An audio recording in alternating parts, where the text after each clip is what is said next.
Now that we're fastly approaching the holiday season, I thought it would be a great idea to create a few winterized themed videos. Already doing one about snow-based enemies, where the next obvious progression is to look at snow-based levels. Here I want to go through each and every one from every single Mario game, showcasing the features from them that stick out, and where they appear in each entry. Also, I know it's titled Snow Levels, but I'm going to include Ice Levels as well. I just wanted to make note of that before someone inevitably calls me out in the comments. Oh yeah, before we get started, my name is Copycat, and if you haven't yet, then please subscribe to my channel, hitting that bell button to stay notified when I upload new videos. The very first time snow stages show up is in the very first game in the series, Super Mario Bros. For the NES. Although they don't possess any standout features like slippery platforms or different types of enemies, as you can see in both World 3.1 and 3.2, there's a bit of snow on the trees found throughout those two levels. However, without that small detail, you honestly wouldn't even be able to tell this was winterized. Worlds 5.1 and 5.2 also follow this exact same trend, where there's small amounts of snow found throughout them, but nothing else to indicate they would even be cold at all.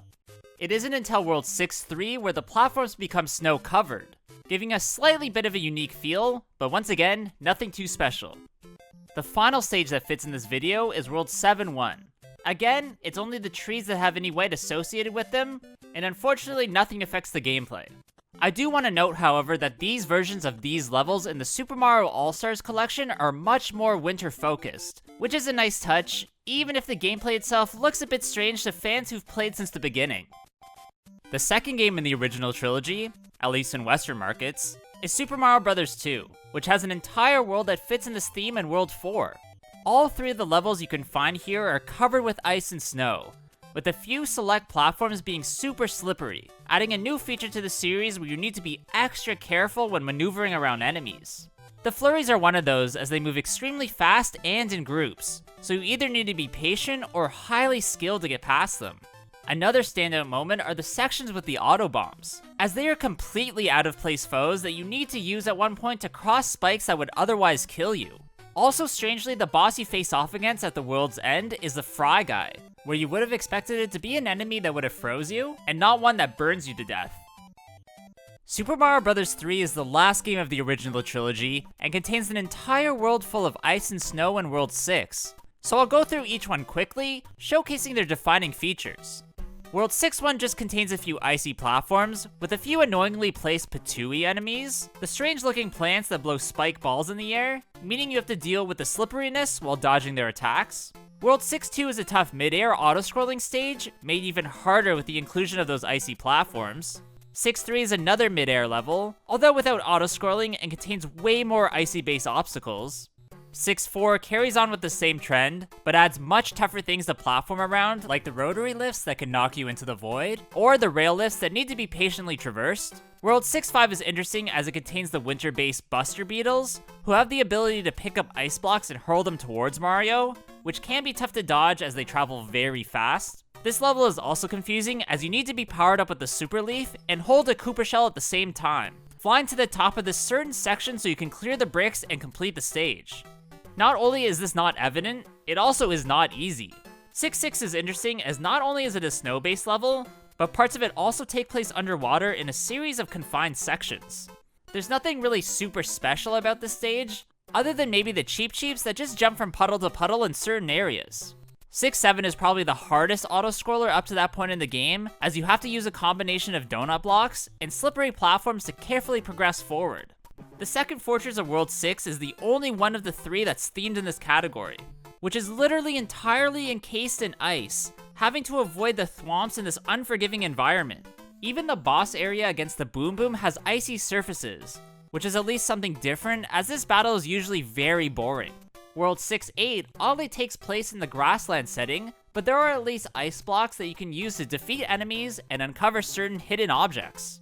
6.9 is a combination of tight underwater swimming and a tiny bit of platforming, where without a Fire Flower power-up, you're guaranteed to take damage from the scattering bloopers or the Big Berthas. The final regular level of this world is 6.10, which is the first time in the series that we see items and enemies encased in ice. where of course the only way to release them is by using a fire flower. Also, I think when you see this sort of white and blue line pattern in the background, this is supposed to represent snow. Of course, I get that this is an 8-bit game, and doing actual falling snow would be impossible, so this is the next best option. Next up is the Japanese version of Super Mario Bros. 2, otherwise known as the Lost Levels in Western markets, which has a few levels that fit within the parameters of this video, starting with World 3-3. Just like the first entry in the franchise, the snow that shows up has absolutely no effect on the gameplay, just changing up the aesthetics a bit to make it appear like you're in a different type of biome. 5-1 is the only other stage that could be mentioned in this video, but not the one that shows up in the Japanese original, but the one that's in the Lost Levels Super Mario All-Stars variant. Again, with just snow covering the ground that has no effect on anything else. The next game to contain any snow elements is Super Mario World for the SNES, with only one of the entry's regular levels fitting this description in the Valley of the Bowser 4. This, however, isn't the theme of the entire level, as it's mainly an underground lava-based one, but through a certain pipe you'll gain access to a sub-area in a strange frozen landscape, containing some platforms with spike tops, as well as a few ice-cold ponds holding Cheep Cheeps. There really isn't much here other than a power-up you can collect, but at least the platforms are slippery, which is one of the only places in the game where this occurs. The only other spot in this entry that you can find those winterized slippery platforms is the Special World's Awesome stage. Set in a frozen tundra full of enemies like the Koopa in a flashing shell, tons of Rexes, many Cheep Cheeps, and the enormous fast-moving Bonsai Bills. I wouldn't say this is the hardest or best of these extra secretive levels, but at least it feels different as snow is very scarce in the setting of Dinosaur Land. Super Mario 64 for the N64 contains two of these types of levels I want to look at, where the first one you come across during your playthrough is Cool Mountain. As its name suggests, this one takes place along a snowy mountainside, having to solve a series of snow-based challenges to gain the different stars. Some of the best moments from it include rescuing the penguin and returning it to its mother, racing that mother penguin in an amazing slide section, and of course bringing the snowman's head to the rest of its body by preventing it from falling off the cliffside. The other stage you can come across is Snowman's Land, which is literally based around a gigantic sentient snowman. Highlights of this very cool level are scaling up the snowman, figuring out the ice maze with the star in the middle, getting into the frozen igloo, and fighting the chill bully on the slippery platform. Both of these levels are really my favorite from this entire entry, full of memorable moments that really stand out from the rest, even the other ones in this video. New Super Mario Bros. For the Nintendo DS also has an entire world based within a winter wonderland in its fifth one, sticking pretty close to the same formula that we've seen in past entries. World 5-1 contains the chill-looking Snow Spike enemy, who throws snowballs towards you that actually get bigger as they roll across the ground. This stage also has trees where their branches are covered in snow that can fall down to damage you, as well as a few very thick snowbanks that you can fall into and get stuck. 5-2 is in the underground theme, but almost entirely covered in ice, which is already tough enough without the dozens of spikes walking on them. World 5A is a snow level containing a really cool platform and the stretched shrooms, which do just that, then quickly retract to their smaller sizes. Really, it's just the snowy theme that makes this one wintry, as otherwise there aren't any other features that would fit in this category. World 5-3 is completely covered in ice, with you starting high up on the mountain, where you need to slide your way down all the way to the goal. This level, along with 5B, are the only place in the game where the snail corns appear, which is such an odd foe as it's literally just a snail with a unicorn horn who charges towards Mario when they see him. 5C is a really odd level, as it's a combination of snow and underground elements, while also containing the Bruiser enemy, which I thought was only associated with ghost houses, but I guess I was wrong. 5-4 is the final from this world to contain any snow, and debuts two different types of platforms. The yellow ones that move downwards when you get on them, and the red ones that move up when you stand on them. The only other level from this title I can mention is the secret one in World 6B, that takes place on a steep mountainside. The first section of the stage requires you to grab ropes in order to swing yourself across the gaps onto the next platforms. Some of these ropes are moving along a pretty wonky track, so you need to be cautious when jumping as your momentum could send you into the void to your death.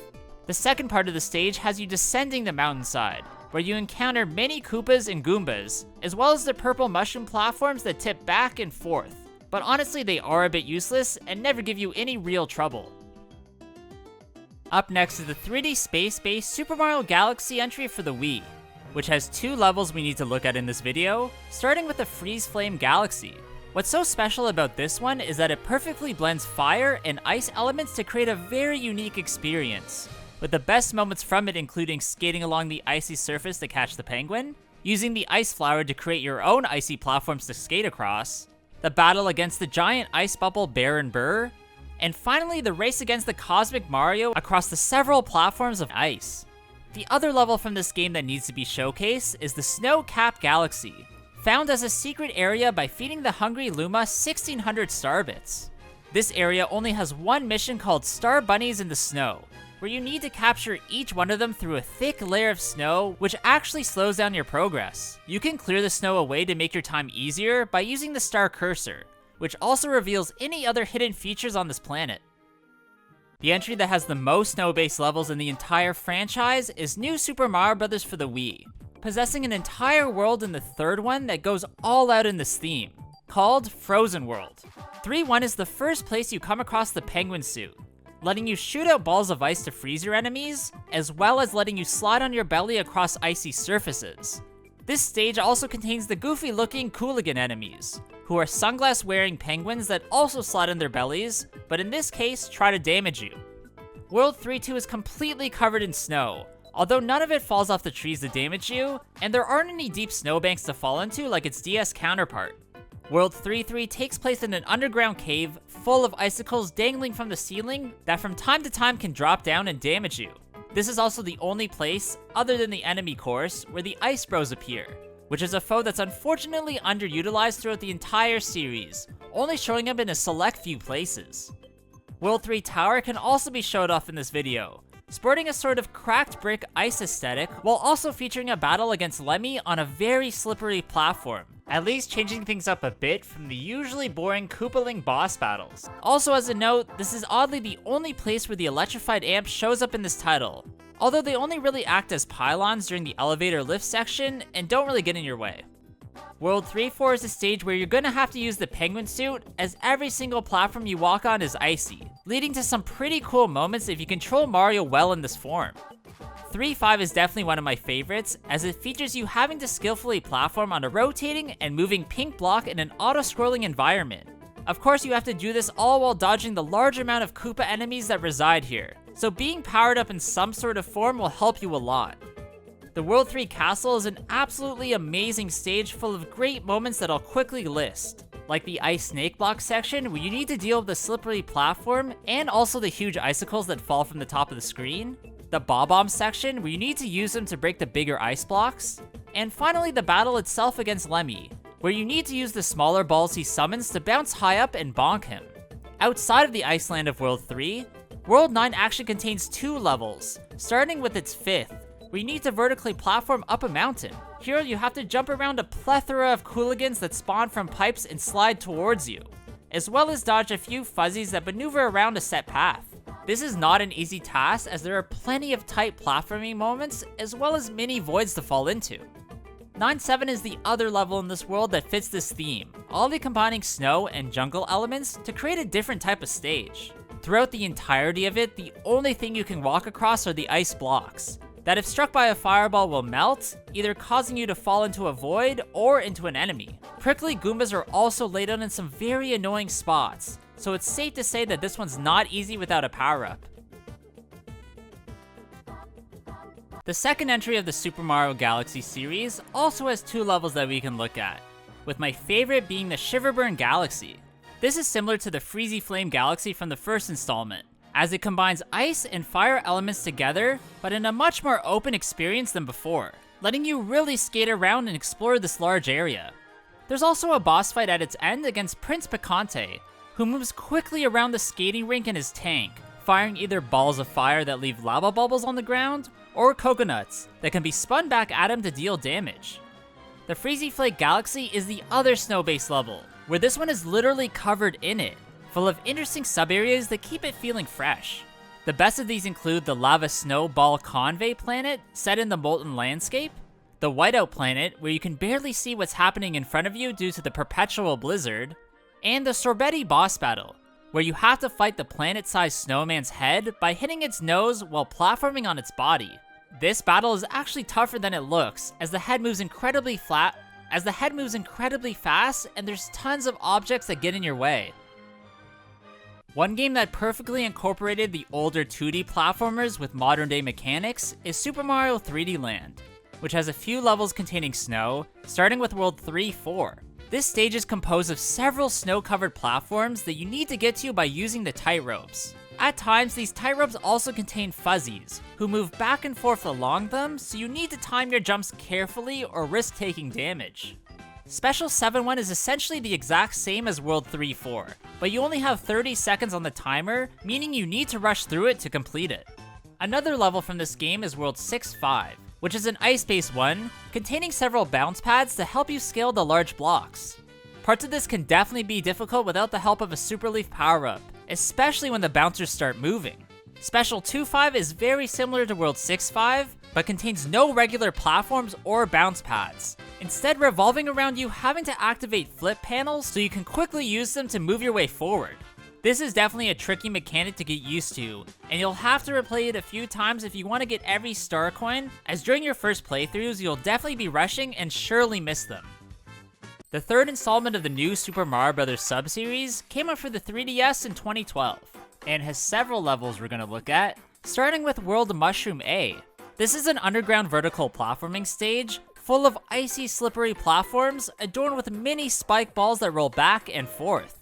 Next, most of World 4 fits within a specific theme, starting with its first stage that's full of spiked ice balls. Here you need to platform up a mountain, then back down it to the goal, while avoiding this type of enemy. However, if you're powered up with the gold fire flower, this makes this a lot easier as it's the only way of completely destroying them. World 4-2 is full of red pipes of various sizes that contain piranha plants that pop out of them trying to damage you. There's nothing else really crazy about this one, and even with the large amount of enemies, I doubt you'll have any difficulty. Interestingly, the World 4 tower has rising ice platforms that you have to stand on to ascend upwards. Here you'll come across the regular and larger sized bone piranha plants, where at its end you'll face off against the Reznors, a throwback to that same boss from the Super Mario World entry. World 4B is an underground ice level with a few amps laid out on set paths, accompanied by slippery platforms that can really cause you to run into them. World 4-3 is a very slope-based stage with many piranha plants scattered amongst it, making it really risky to speed through it. There is no penguin suit power-up in this game, so you don't have many crutches in helping you navigate across the slipperiness. World 4-3 contains a whole lot of tilting platforms as well as scales, having to jump between the two to progress forward. This one is extremely easy, and I'd be surprised if you even die here. World 4-5 is a winter-based underwater stage, containing the very deadly Cheap Chomps who try to eat Mario whole. Underwater levels are already tough due to the limited speed that you can move, so these baddies don't make it any easier. The final one from this game that I'm going to showcase is World Flower A, which has a cool mechanic where you need to use the moving ice platforms as well as stationary ones that are already there to progress forward. Levels with distinguishing features are always extremely memorable, and this one is definitely a standout in this somewhat boring game. The final of the new Super Mario Bros. Sub-series came out for the Wii U in 2012, and has many snow stages to talk about, where the first you come across is Layer Cake Desert's Piranha Plants on Ice. This one really lives by its name as it contains several piranha plants that are laid out along the several icy platforms, where without a penguin suit, traversing it can be definitely hard. Next up, we're going to look at basically the entirety of World 4, otherwise known as the Frosted Glacier. This includes the first level called Spinning Star Sky, which introduces giant stars that spin that Mario needs to platform on. There's the second in Cooligan Fields, where you have to dodge that penguin enemy as they slide around on their bellies. There's the Freezing Rain Tower that's separated into two parts. The first involves dodging icicles, and the second requires you to ride a yellow elevator towards the top while fighting back enemies. There's the Prickly Goomba stage, which contains that enemy, which are just Goombas in a spiked chestnut shell, laid out amongst the moving snowy hills. There's one called Scaling the Mountainside that has several scales, bullet bills, and larger bonsai bills. There's also Wendy's Shifting Castle, which has some winterized elements, but mainly focuses on the shifting platforms. although the boss fight at its end is set in a room with an ice floor and icicles on the ceiling. And finally, the secret Flipper's Lake, which features that foe as its main focus. That's literally just a walrus that throws snowballs at you. Superstar Road is home to the final snow level called Hammer Swing Caverns, which has many platforms that swing like hammers that you have to jump between, as well as giant icicles that fall from the ceiling. This can actually be very tough due to the large amount of ways that you can easily die, so using an acorn power-up is your best bet here. New Super Mario Bros. U actually had an expansion game mode called New Super Luigi U, which features slightly harder versions of the original game's levels, including the secret ice one from Layer Cake Desert. This one is called Slippery Rope Ladders, where you need to use just that to progress upwards towards the exit pipe. There are also a few bigger piranha plants found throughout it, where a couple of them will actually spit fireballs in your direction. This game has a frosted glacier world, with some of the stages being sort of similar to the regular game, and some being vastly different. There's the Bruisers and Barrels, that's filled with those ghost-based enemies, as well as the spinning stars. There's the Cooligan Shrooms, where you encounter those penguins on tilting mushroom platforms. The Icicle Tower, where you have to move upwards using the moving platforms while dodging the falling objects. There's a stage called Fire and Ice, which is obviously an ice-based level filled with Fire Bros and Fire Piranha Plants. There's also Wadey Waddle Wings, that has those square-like enemies flying at you as you jump between the scale platforms. There's Ice Slide Expressway, which is a stage where you really need to use the penguin suit, as skilled players can get through it relatively fast.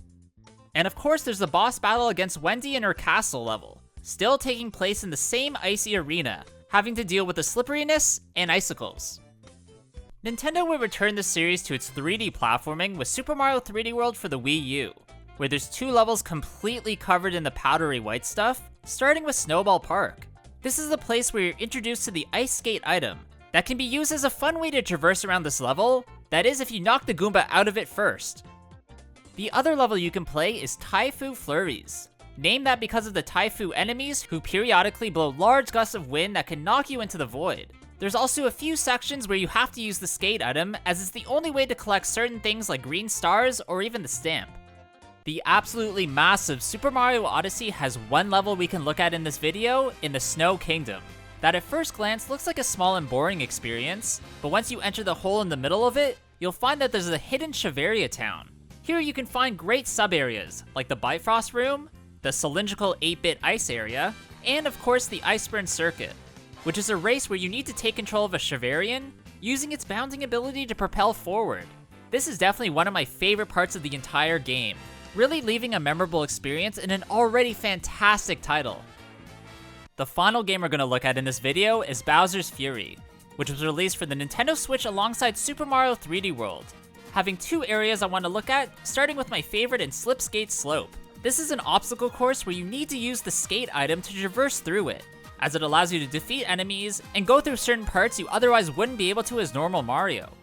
Crisp Klein Castle is the other level that can be mentioned, as it's surrounded by small icy platforms in its waters, as well as its base area being covered in snow. Here you'll discover that it's home to the Cat Snow Pokey, who when destroyed breaks up into different snowballs that can be then used as weapons. Alright, that's gonna be it for today's video, guys. I really hope you did enjoy this one.